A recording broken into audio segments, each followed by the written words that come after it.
Sumimasen minasan. Balik lagi di channel Satoria, di mana di channel ini kami bakal nge-review beberapa anime dan belajar bahasa Jepang bersama. Bersama gua Deriri.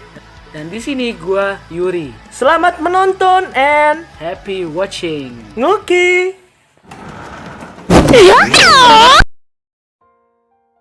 Halo, balik lagi sama gua Yuri.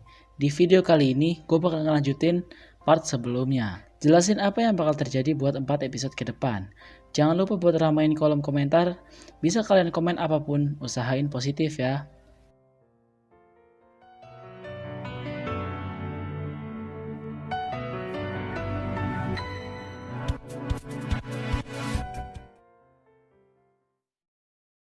Oke, kita masuk ke episode 4. Di awal episode dibuka dengan scene seorang laki-laki yang lagi main baseball.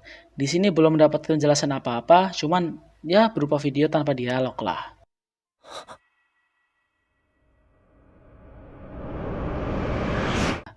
Nah, buat video yang sebelumnya, gue bilang bahwa karakter Yui ini belum terlalu dijelaskan.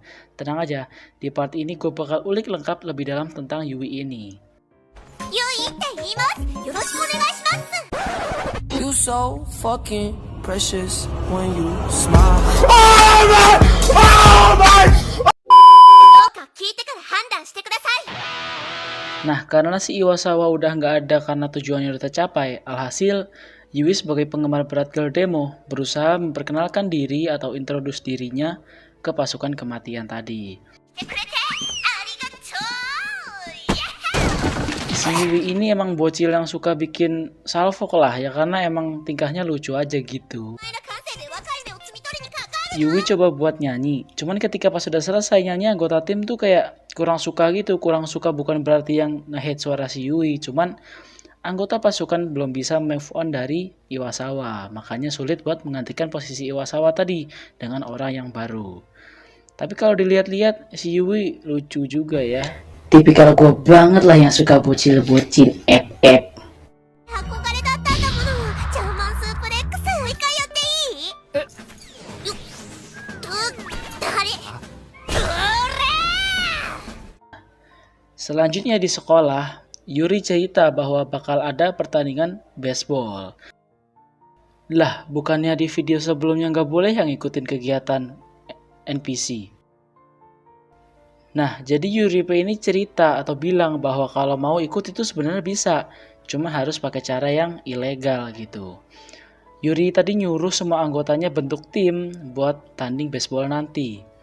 Di episode keempat ini alur cerita dan setiap karakter yang ditunjukkan dibikin lebih santai dan komedinya lebih menonjol lah. こっちを召しさんだ。そういうのがいい。わい。Si Hinata sama Mas Oto ini udah mulai deket. Mereka berdua ya cari anggota lah buat main baseball nanti. Pada awalnya emang ditolak, cuman si Yui ini tiba-tiba muncul, gak ngerti dari mana ya, tiba-tiba muncul aja terus nyerocos sana sini. Tapi emang si Yui ini comel sih. なパフォーマンスするキャラに見えるか。もう一回言ってみろ。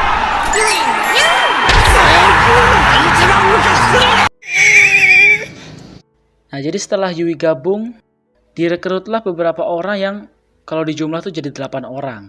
Di tim ini pokoknya gak ada yang bener lah, semuanya pada punya kebiasaan yang aneh. Ya cuman karena aneh semua, tim ini bisa nutup kekurangan satu sama lain. Oke, karena tim udah kekumpul, bergegaslah mereka pergi ke lapangan. Sampai di lapangan, mereka langsung nyari lawan buat bertanding. Cuman ada yang lucu di sini. Mereka malah justru menang terus ngelawan tim yang dari sekolah. Ya mungkin emang udah nyambung aja gitu ya komunikasi satu sama lain. Padahal juga nggak jago-jago banget. Emang orang-orang aneh ini pada nggak jelas banget lah. なんで。切れ込いやこ聞かせてどうすんだ。 Nah, jadi singkat cerita, mereka menang terus dan sampai ke tahap akhir. Mereka bakal ngelawan timnya si Tenshi. Timnya si Tenshi ini digadang-gadang merupakan tim yang cukup kuat. Ya pokoknya ngelawannya nggak semudah dan segampang tim sebelumnya lah. Nah, jadi yang gue jelasin di awal scene tadi ada abang-abang yang main baseball kan. Ternyata itu adalah Hinata. Jadi Hinata cerita ke Otonashi setelah Mas Oto sadar, Hinata tuh dari tadi ngelamun terus gitu. どうしたひなた。 Nah, jadi Hinata cerita bahwa waktu dulu dia hidup, dia merupakan seorang pemain baseball yang lumayan jago lah, udah expert gitu. Nah, waktu itu adalah waktu yang cukup penting bagi Hinata. Saat itu dia lagi bertanding di pertandingan baseball tingkat nasional. Di sepanjang pertandingan tuh cuacanya panas gitu, jadi bikin kurang fokus lah si Hinatanya. Saat itu pertandingan berjalan dengan sangat sengit. Sampai-sampai skornya tuh seri. Jadi terjadilah penentuan pemenang lewat putaran terakhir. Nah, timnya Hinata itu sebagai posisi yang bertahan. Di sini gue nggak terlalu tahu tentang baseball ya, pokoknya peraturannya gitulah. Nah, jadi pas bolanya udah dipukul, bolanya itu bakal turun tepat di atas Hinata. Cuman Hinata tuh kehilangan fokus atau gimana, Hinata malah nggak nangkep bolanya. Alhasil kalahlah timnya gara-gara Hinata. Teman satu timnya Hinata tuh pada kecewa gitu, udah latihan selama 3 tahun mungkin lebih ya. Cuman kalah gara-gara si Hinata ini. Hinatanya sendiri juga ngedrop gitu, depresi mode on. Oh my god, oh my god. Nah, itulah penyesalan Hinata semasa dia hidup. Apakah di episode 4 kali ini Hinata tuh bakal ditiadakan? Mari kita coba. 消えるのか消えねえよ Nah, kita balik lagi ke masa yang sekarang. Yang final baseball tadi. Nah, kondisinya tuh sama persis apa yang dialamin sama Hinata waktu dulu. Yaitu putaran terakhir, tim yang bertahan, pokoknya penentuan kemenangan tim lah.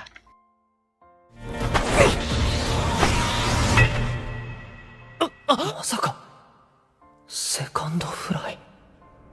Kalau emang Hinata dapat bola yang dipukul lawan, berarti penyesalan dia tuh udah nggak ada, jadi dia bisa ditiadakan karena hal itu. Nah, pas bolanya udah dilempar, Hinata tuh fokus ke bolanya. Di sini ada adegan yang cukup dramatis, di mana Hinata tuh ngerasain apa yang Iwasawa rasain sebelum dia ditiadakan. Nah, apakah Hinata bakal apakah Hinata bakal ditiadakan? Hinata! こいつを取る。お前に消えてほしくない。こいつは最高に気持ちがいいな。俺はよくもマンジがダメにしまくってくれたんだこんな。 Tidak semudah itu Ferguson. Ternyata si Yui tadi ini yang diejekin mulu lah sama si Hinata tuh malah ngajakin berantem.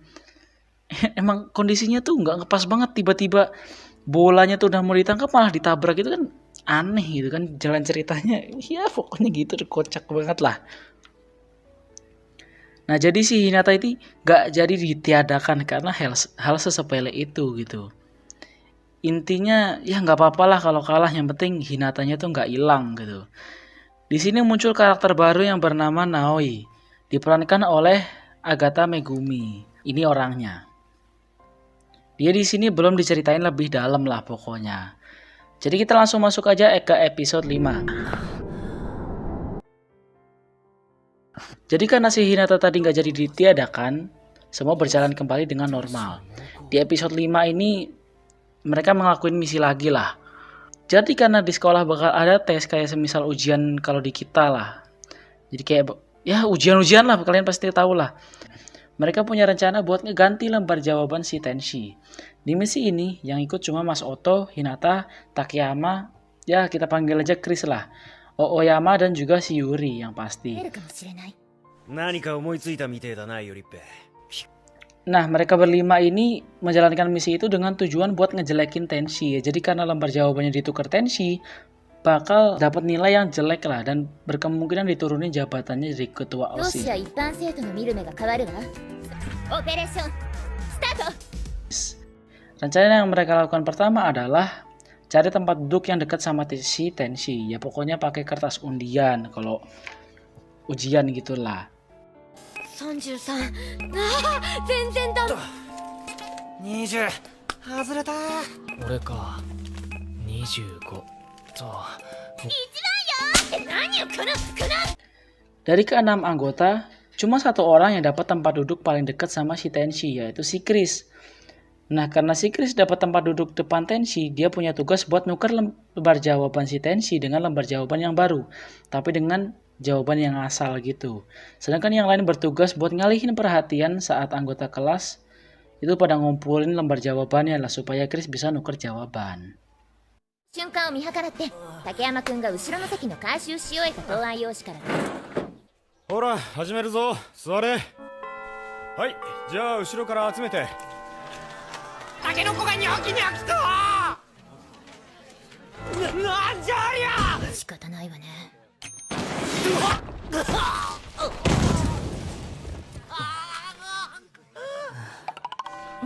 どうしたのそこの君。はい、じゃあ後ろから集めて。気痩せするタイプなんです。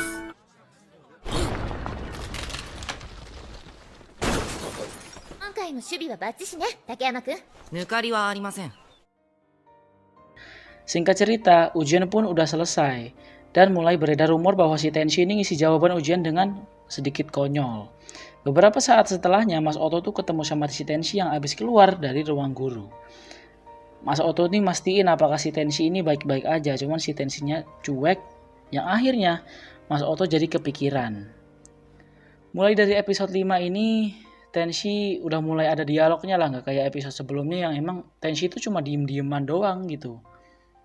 Tapi meskipun diem terus ngomongnya tuh ekspresinya datar tuh kayak ya bikin gua gemes lah karena suaranya juga oh my goodness. どこ行くの？テスト始まるわよ。私、立花。下は？下、奏で。あったのか？何も。 Jadi setelah rumor beredar kalau Tenshi ngisi jawaban ngasal itu, beberapa hari kemudian di sekolah ngadain upacara.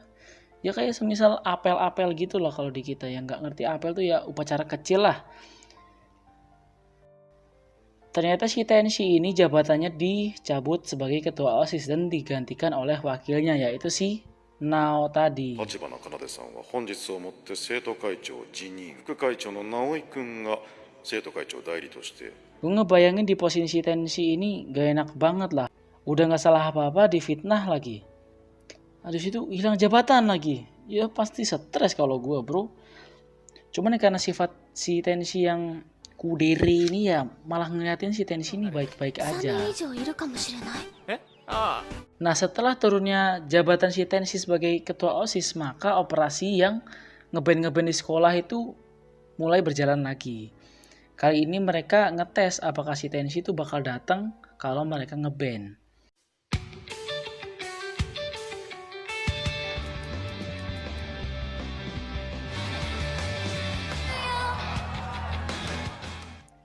Ternyata si Tenshi ini datang. Cuman ketika Tenshi datang ya cuma sebagai NPC doang bertingkahnya. Dia beli makanan yang namanya adalah tahu Sichuan. Yang katanya saking pedesnya makanan itu tuh sampai gak ada yang beli. Cuman makanan ini adalah kesukaan si Tenshi. Di setiap konser girl demo, di akhir pertunjukannya tuh ada kayak bagi-bagi voucher makan di kantin gitulah. Nah Mas Oto ini dapat tahu Sichuan. Ketika dia di kantin sama si Hinata, dia nyobain makanan itu. Emang pedes, cuman katanya tuh rasanya kayak nggak seburuk yang dibayangkan gitu. Rasa yang muncul habis pedes tuh enak-enak gitulah katanya. Alay banget, bro. Ya, 一口だけ。なるほど、こいつは味わい深いかもしれない。だろう。 Mas Oto ini kembali kepikiran sama si Tenshi tadi. Dia mikir si Tenshi ini tiap hari ke kantin sendirian, mikirin kayak beban yang dia tanggung tuh gede gitu loh. Apalagi si Tenshi juga nggak punya temen gitu. Jadi si Oto ini pengen Tenshi itu jadi teman sama dia. Pokoknya temenan sama Tenshi. 天使なら俺たちの仲間になれるんじゃないかな。俺はどうしてそんな馬鹿げた提案をしてしまったんだ。 Oke, kita masuk ke episode 6. Pada awal episode 6, setelah turunnya Tenshi dari jabatannya sebagai ketua OSIS, kan dia digantiin sama si Nao ini. Nah, Nao di sini juga merupakan manusia biasa yang kayak Yuri dan lain-lain. Cuma Nao tuh punya tujuan yang berbeda, yaitu dia tuh pengen menjadi dewa gitulah. Pada permulaan episode 6, mereka habis keluar dari ruang BK lah atau kayak kantor gitu.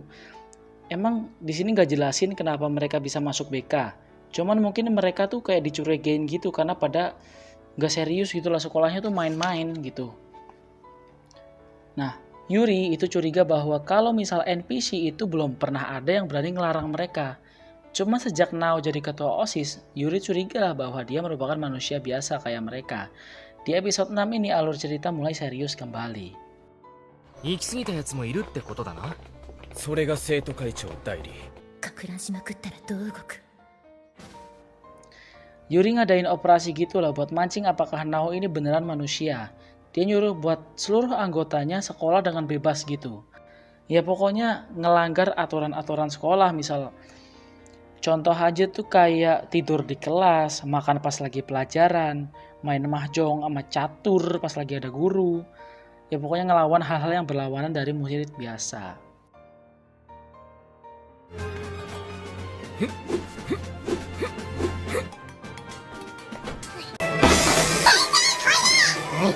Kemudian si Nao datang ke kelas dan langsung pada kabur. Cuman Mas Oto waktu itu nggak ada. Kemana dia? Ternyata Mas Oto ngajakin makan Tenshi pas lagi jam pelajaran. Terus ketahuan sama si Nao ini.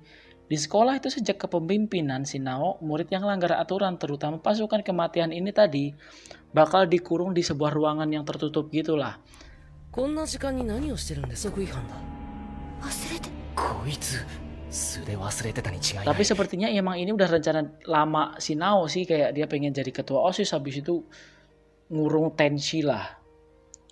Akhirnya dikurunglah si Tenshi sama si Mas Oto gini. マジで寝やがった。 Di sini nih tuh nggak tahu kenapa si Tenshi tuh lucu banget kalau ngomong. Ya pokoknya bocil kesukaanku, oh my god. 眠るわ。おい花の形にしてみたんだけど、果たしてこれは大変なんだ。おかしなことを言うのね。助けてほしいのはこっち。 Keadaan tenang-tenang aja di ruangan itu. Sampai si Oto tuh inget bahwa dia tuh punya walkie-talkie yang dibawa si Yuri tadi. Di situ dia dikabarin si Yuri kalau di luar tuh suasananya lagi mencekam. Dia cerita bahwa si Nao ini lagi ngebantai-bantai pasukan kematian. やと NPC じゃなかったの。人のこれを聞いてると信じて話すわ。おとなしく暴力を振るっていたの。表で模範的な活動をし、こちらでは戦いが始まってる。あなたが見たこともない。くそ、なんだって俺はこんな。 Singkat cerita, Mas Oto dan Tenshi keluar dari ruangan itu dengan kekuatan si Tenshi. Tempatnya di halaman sekolah. Di sana Mas Oto ngeliat teman-temannya udah pada sekarat gitu. Video di sini tuh dramatis banget lah. Dramatis animasinya. Padahal kalau balik lagi ke prinsip awal dunia itu, mereka tuh sebenarnya nggak bakal mati juga. Cuman yang ngeliatannya temannya abis sama orang gitu, berdarah-berdarah, siapa yang tega gitu kan. Nao ini mulai manasin situasi lagi. Dia bilang bahwa dia udah belajar hipnotis orang buat malsuin masa lalunya. Hipnotisnya tuh buat apa? Nah, supaya bermimpi bahwa masa lalunya tuh udah indah gitu, biar bisa ditiadakan. Biar dia tuh jadi satu-satunya manusia yang ada di dunia itu. Kami. Boku ga kami da. Nah, jadi ketika si Yuri ini mau dihipnotis, Yuri tuh ngebayangin bahwa adik-adiknya tuh udah bahagia di sana dan seneng punya kakak seperti dia. Cuman これ以上何をする気だ。生きてきた人生は本物だ。何一つ嘘のない人生なんだよ。そんなまがいもんの記憶で消すな。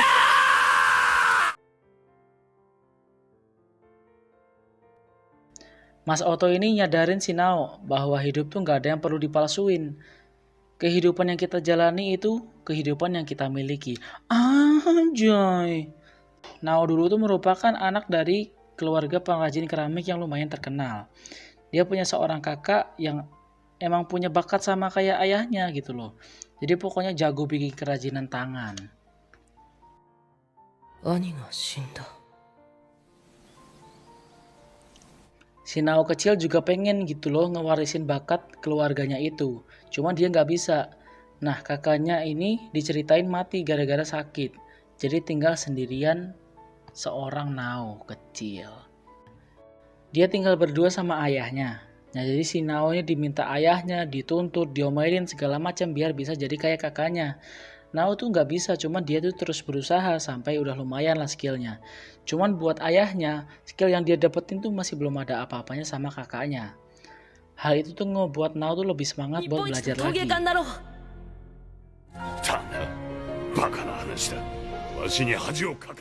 Nah, sampai di waktu Nao udah jago-jagonya, tiba-tiba ayahnya jatuh sakit. ayahnya udah nggak bisa marahin dia lagi. Ketika ayahnya meninggal, Nao tuh ngerasa lost hope gitu, kehilangan harapan sama apa yang udah dia pelajarin dari lama gitu loh. Jadi apa yang Nao sesalin semasa dia hidup, nah Nao ini tuh nggak ngejalanin hidupnya dengan nyata. Pokoknya bersembunyi di balik kenyataan lah. Dia tuh cuma ngikutin kata ayahnya dan cuma pengen kayak kakaknya itu. Nah berkat dia cerita sama Mas Oto tadi, dia tuh udah mulai ngerasa ngerti arti hidup. Dan akhirnya di episode 6 ini diakhiri dengan bertemannya Nao sama Mas Oto. お前だけだよ。俺が抱いてるのはお前だ。だが綾ともやりおる。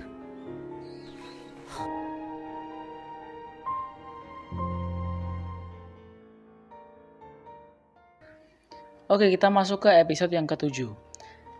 Dengan masuknya Nao ke pasukan kematian, ngasih efek yang lumayan besar. Buat yang sekarang sih sifatnya si Nao tuh masih sosokan gitu, karena ya dia anggap dirinya tuh dewa gitu loh, udah merasa hebat. Nah selanjutnya si Yuri ini minta Nao buat hipnotis si Mas Oto, biar dia tuh inget tentang masa lalu si Otonashi ini. Mulai dari sini adegan bakal intens. Adegan udah mulai mencekam dengan diceritakannya masa lalu karakter utama kita. けどこの不安は何だ？ Oke, proses hipnotis pun dimulai. Otonashi ini hidup berdua doang sama adiknya.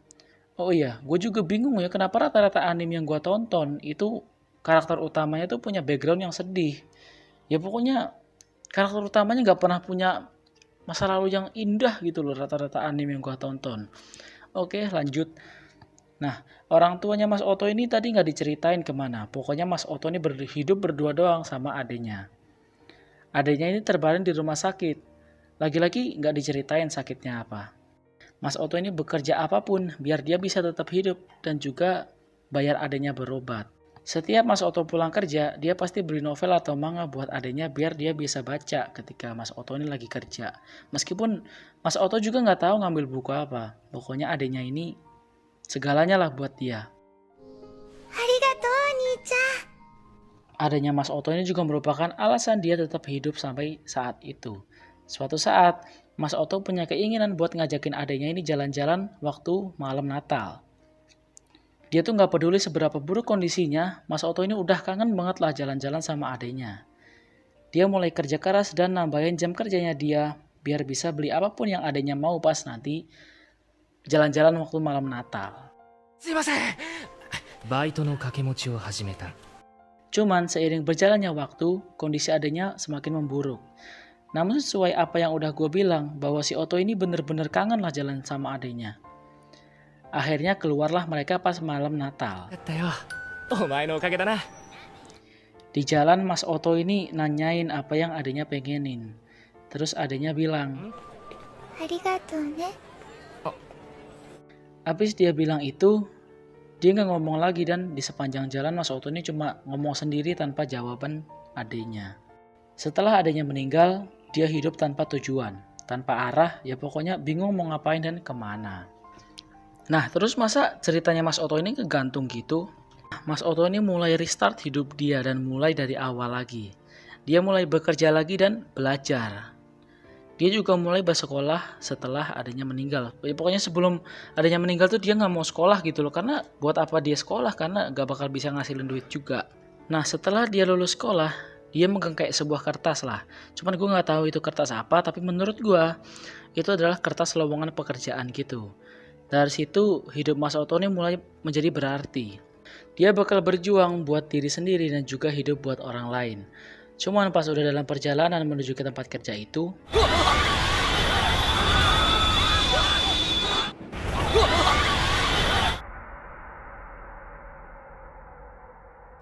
katanya kawan. cerita yang sangat bikin sus bro. Ketika Mas Oto ini udah mulai dapat harapan, malah mati di tengah jalan. Dia langsung mutusin cerita itu dan shock. Pokoknya dia kaget lah nginget masa lalu dia yang sangat pahit itu.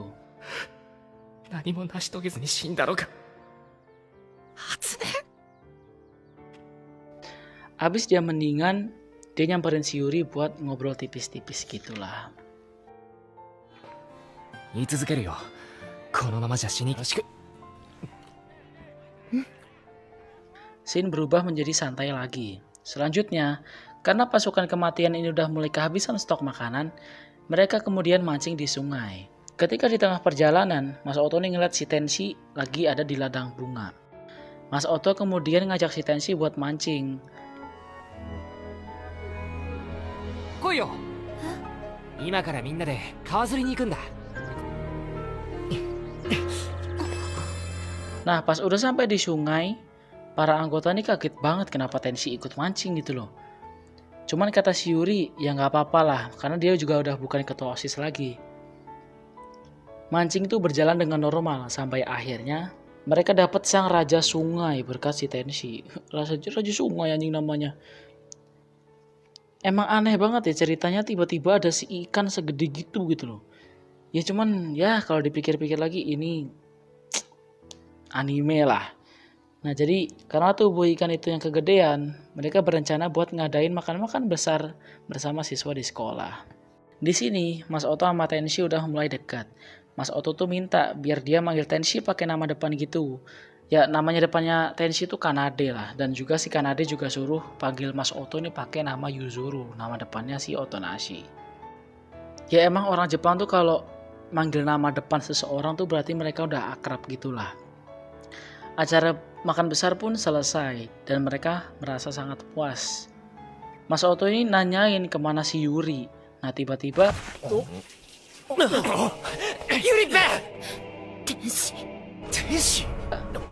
Yuri ini babak belur dan kata dia Tenshi yang ngelukain dia. Lah padahal Tenshi kan dari tadi sama mereka. Apa yang terjadi? Kenapa kok si Tenshi ini tiba-tiba ada dua gitu anjay? Kita bakal lanjutin di part 3 episode 8-11. Jangan lupa buat share dan komen. Bye-bye. Iya, saya terima terima kasih kepada jamaah masjid.